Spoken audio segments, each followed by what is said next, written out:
Hola a todas y a todos, yo soy el pastor Yorneis y con este saludo les estoy dando la bienvenida a la Iglesia Amanecer.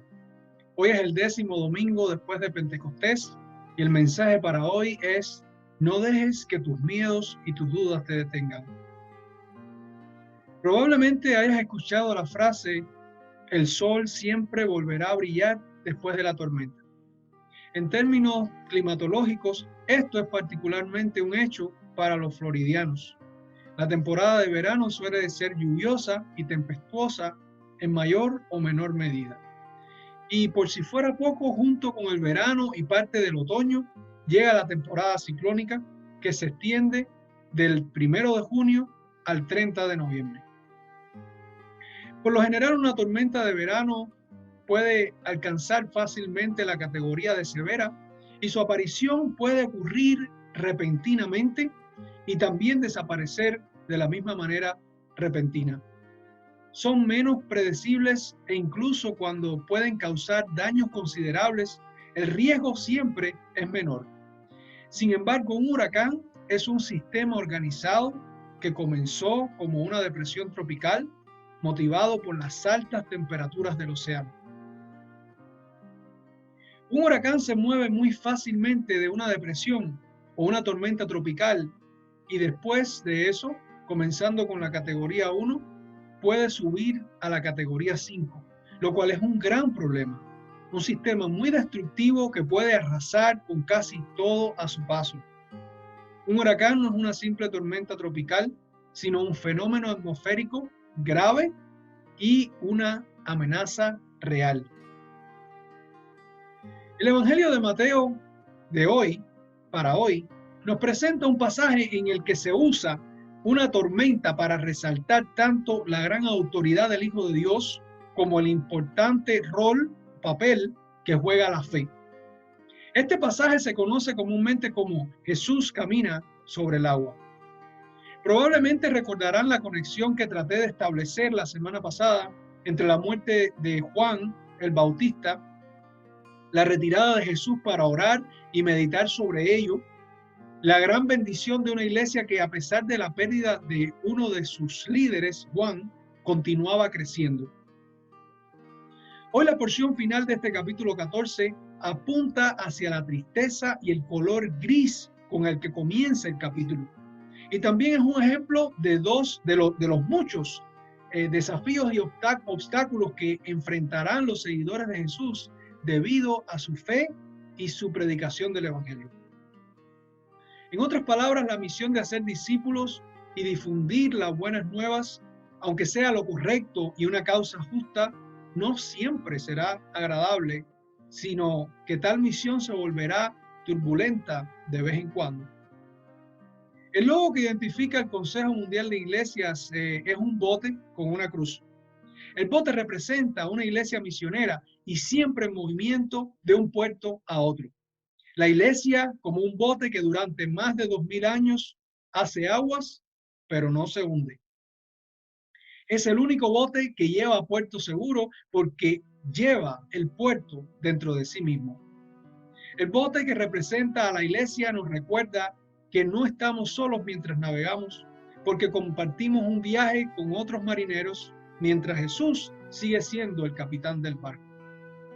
Si analizamos el pasaje de cerca, veremos que Jesús fue quien hizo que los discípulos subieran a la barca y se adelantaran a él a pasar al otro lado. Al mismo tiempo, también fue Jesús quien les salvó cuando el clima se deterioró. Esto nos muestra que si Jesús es el que nos envía en una misión y si abordamos el barco correcto en la misión de Dios, pase lo que pase, incluso si cuesta nuestras vidas, lo cual no es el caso en este pasaje, Jesús siempre tomará nuestra mano y nos rescatará. En cualquier caso, siempre estaremos en presencia de Dios. El barco ya estaba en una distancia considerable de tierra. Este fragmento del versículo 24 nos recuerda que algunas de las complicaciones más difíciles ocurren especialmente cuando en la vida estamos lejos del puerto, en aguas profundas. También nos muestra que cuando estamos en tal situación como iglesia barco, lo único que tenemos son quienes están en el barco o en el bote con nosotros, nuestros hermanos y hermanas y nuestro Dios. No es una buena idea que los miembros o la tripulación del bote luchen mientras están en aguas profundas sin su tripulación. Debe ser su familia y usted debe amarles porque están tomando los mismos riesgos que usted. La forma en que Jesús se apareció a sus discípulos nos enseña que Dios viene a veces de maneras inesperadas, de maneras que tal vez no podamos reconocerle, ya sea porque nuestro miedo puede ser en ocasiones el que nos cegue, o porque Dios elija una forma diferente de revelarse. Lo cierto es que tarde o temprano nuestro Dios siempre nos hará saber que es Él.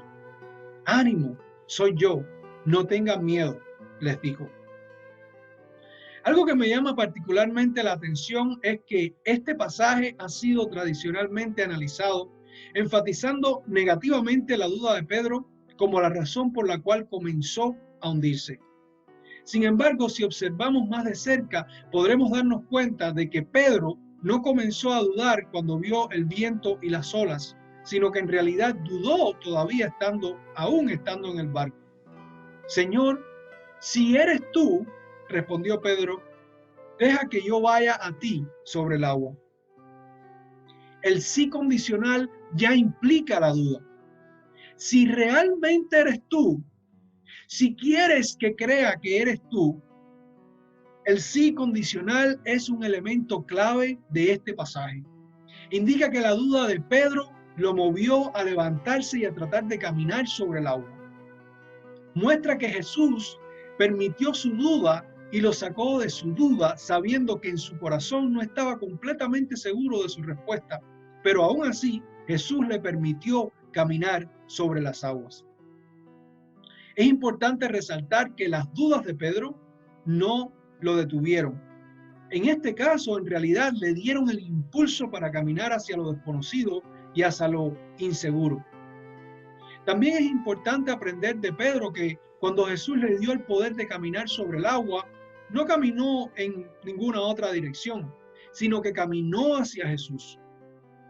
Jesús usó la duda de Pedro para mostrar su poder y dar testimonio del Padre. Aprendemos de este magnífico pasaje que Dios conoce nuestros miedos y dudas y los usa para nuestro propio crecimiento.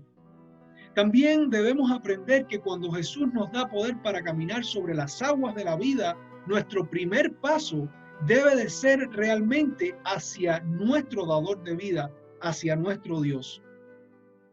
Todos hemos escuchado la frase de Jesús a Tomás, no seas incrédulo, sino creyente. Muchos interpretan que Jesús estaba reprendiendo a Tomás por dudar de su resurrección. Para mí lo que Jesús quiso decir fue, no lo aceptes meramente a través de la razón, sino acéptalo también por medio de la fe. No lo aceptes por lo que es lógico o tiene sentido, sino acéptalo por fe. En ese caso, Jesús le estaba mostrando elementos físicos para creer sin duda alguna. Por eso también Jesús le dijo, bienaventurados quienes no han visto y han llegado a creer. En otras palabras, benditos o bienaventurados son aquellos que a pesar de la duda, a pesar de preguntarse cómo es esto posible, todavía se sentirán movidos a creer por fe. Jesús no subestima la presencia de la duda como parte del proceso para creer. La duda de fe nos mueve a buscar, a indagar, a estudiar, crecer, a hacer las preguntas mágicas, las preguntas claves: ¿quién, dónde, cómo, cuándo, por qué? No cuestionamos a Dios cuando planteamos una duda de fe, sino que nos fortalecemos y entendemos mejor a los demás, sus cuestionamientos, y les ayudamos también a encontrar la respuesta a sus preguntas, tanto como les sea posible a nuestro entendimiento humano. Sin duda es difícil creer, pero sin una duda de fe es difícil creer. La duda es fundamental para nuestra creencia. Paul Tillich, uno de los teólogos más influyentes de nuestro tiempo, dijo, la duda no es lo opuesto a la fe, es un elemento de fe. La duda es el fundamento de la fe. el fundamento de la creencia.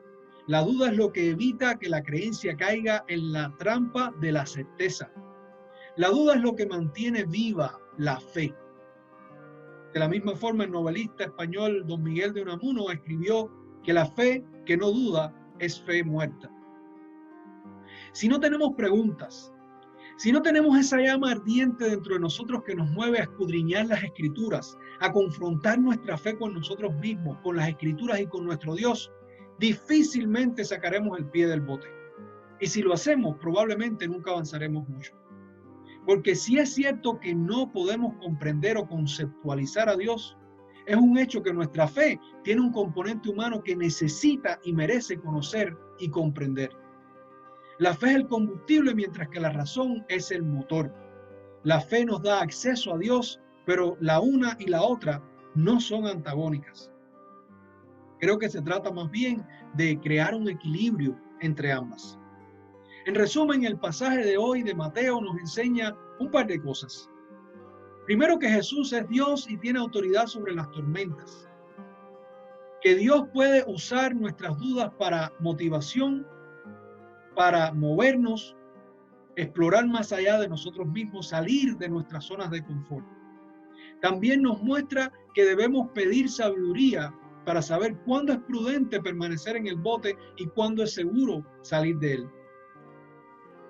Ya para terminar y conectando con la idea expresada al principio, relacionada con esta temporada de huracanes, estamos viviendo días difíciles, sin que cunda el pánico, pero estamos ante una pandemia que no es una tormenta tropical, sino un huracán. Un huracán que tiene varias categorías y que también nos puede engañar. No es seguro salir y relajar las medidas de distanciamiento físico cuando todo parece estar calmado. Ese podría ser el momento más peligroso porque podríamos estar en el ojo del huracán. Sin embargo, recuerda siempre que hay momentos en los que tendremos que esperar en el barco, pero no estamos solos. Dios siempre vendrá a rescatarnos. Que Dios les bendiga y les guarde hasta que nos volvamos a encontrar. Amén.